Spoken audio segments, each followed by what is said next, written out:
My name is David Neira. I come from Ecuador. I work for the public company, upstream company, Petro Amazonas.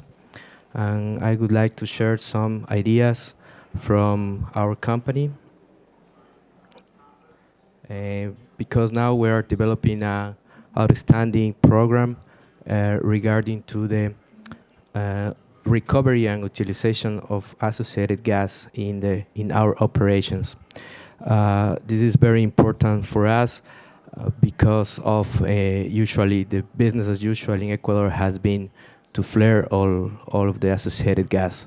So this is a very important step in changing the energy matrix in the oil and gas sector in Ecuador.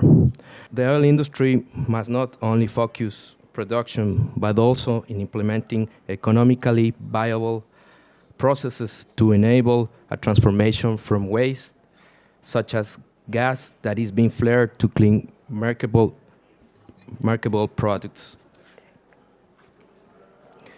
To cement a place in a world that demands sustainable long-term solutions, oil companies are facing the challenge of evolving from simple producing oil to becoming energy companies, focusing on creating win-win scenarios for all stakeholders. Gone are the days when a marketing makeup and facelift could pave the way for business as usual, simply presented in different packages. More and more, one perceives that policy and decision makers on a world stage lay out objectives and no binding agreements without paving the way for funding, local competence, and other essentials. Concrete project funding is the only way to provide that deliverables and potential game changers required to meet global objectives and commitments. Unfortunately, the gap between policymakers and people who actually can get things done is widening in a part due to, one, policymakers and the hands-on people speaking different languages. The voices on the hands-on people are usually absent at the high-level meetings. Two, in a cash-restricted market, energy efficiency is most often not high on the pecking order of an oil company.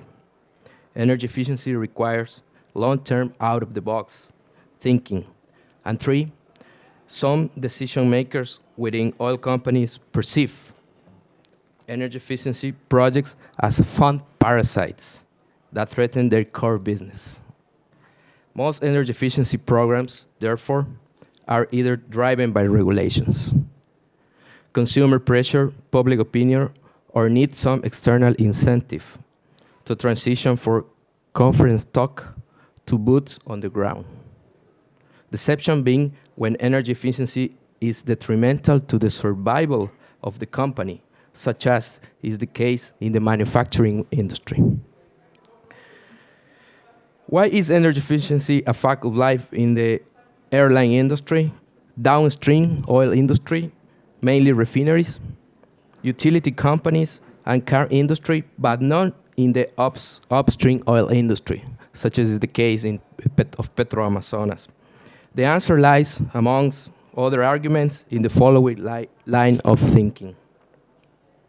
The upstream oil industry is not subject to a competitive environment. Each drop of oil eventually will find its way to the market at whatever price dictated by the market. There is no green oil for which a customer is willing to pay premium or black oil which there is no market. Anything upstream in the oil industry is usually developed on an individual and local scale, not conceptualized on having a lasting impact and contributing to the prosperous development of a major region beyond the border of an oil field. There is a lack of a project clustering approach, transition from a project to a program approach, thereby often making it difficult to meet the critical mass, economy of scale hurdle. Investors often look for short-term returns, not lasting positive impacts, even after it has served its initial main purpose. The narrow and short-term thinking has resulted in oil companies flaring millions of standards cubic feet of associated gas on a worldwide scale. Gas is gas which is freed when oil is extracted from its reservoirs. To a great degree, this is the result of a lack of awareness, outside awareness, due to the fact that oil companies register and report production, not waste energy efficient, which are energy efficiency opportunities.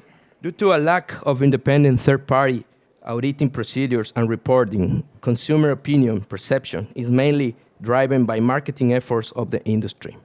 Whatever you say goes, unless some specific incident goes viral through the social media. For some of the environmental benefits of optimizing associated gas, not flaring it in and on of itself is a good enough selling point. Nonetheless, in a world where thousands of projects and programs compete for limited funding, it is essential to develop business cases based on a win-win scenario and unique selling position. That is the case in Ecuador of our program, the OGE program, which means Optimización, Generación Eléctrica, and Energy Efficiency program.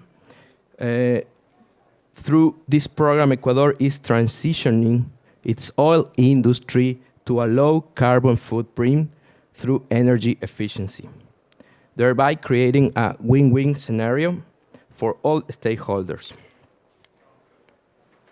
This program requires a 1.2 billion US investment, of which, and that is very important, of which US 600 millions of dollars has already been is investment by the Ecuadorian government through its public company Petroamazonas. This is a program that consists of a cluster of 120 projects, which includes power generation, power distribution and transmission, gas gathering and transportation, improvements, and research and development. Here in the slides, we have some pictures from our program, which is developed now. We have the overall investment, as I mentioned before, and also which has been invested up to October 2015. Some data related to the scope of the project. Power distribution, gas gathering and transportation infrastructure, which is developed now under the project. It is important to note also that this is a very big program which is covering an area around 25,000 square kilometers in Ecuador. Complies of 17 oil blocks, 55 oil fields, and 66 facilities in the Ecuadorian Amazon region. Here we have a very brief summary of this fact. Despite the fact that OGE and E program generates tremendous benefits to the country and the global environment, potential to reduce up to 1.8 millions of CO2 per year, it was not an easy sell. To develop a project cluster at this scale is necessary to break down whole habits and corporate cultures and translate the concept of this program, OGE and EE program, into industry language. This slide, you have some results that we have obtained in our program since 2009, where it starts the program to be implemented. This diesel fuel savings in gallons and also emission reductions reached until now. The impact of the OGE and E program on net oil production in barrels of oil equivalent, BOE, on a country level. The orange line shows the amount of BOE required as fuel to power the oil industry without the OGE program, and the green line in the BOE per day required as fuel as a result of the energy efficiency program. By interconnecting the future integrated electric system of the oil industry to the national grid, it frees the way to transform water into oil by optimizing excess hydropower during off-peak hours. The OGE and EE program proves that increasing oil reserves is not only achieved by means of exploration, but also by means of energy efficiency, as you can see in the slide. This program translates into increasing the net oil output by as much as 30,000 BOE per day, or around 200 million of barrels reserved over a 10-year period.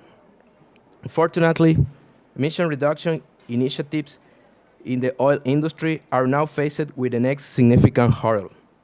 Namely, it is one thing to redirect funds within the oil industry from traditional oil exploration and production to energy efficiency programs with crude oil, prices hovering in the range of $80 to $100 per barrel, and something completely different with oil prices at levels as it's seen them today.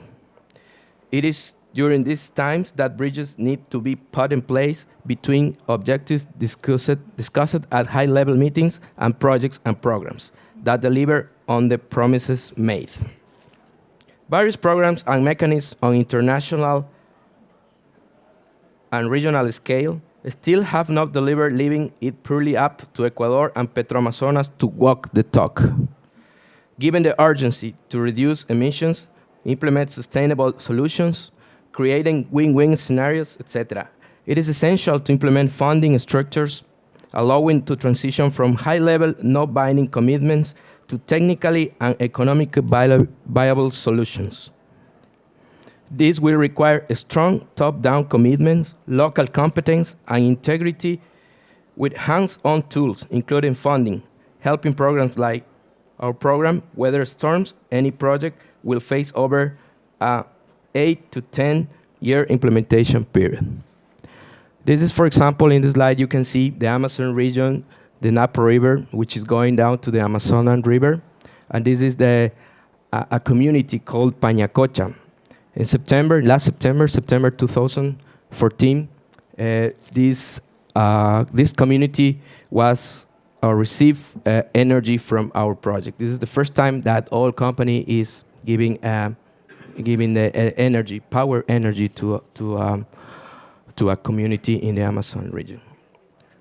Finally, this is our goal, to reduce around 1.8 million of tons of CO2 reduced by under the project. Thank you very much for your attention and your time.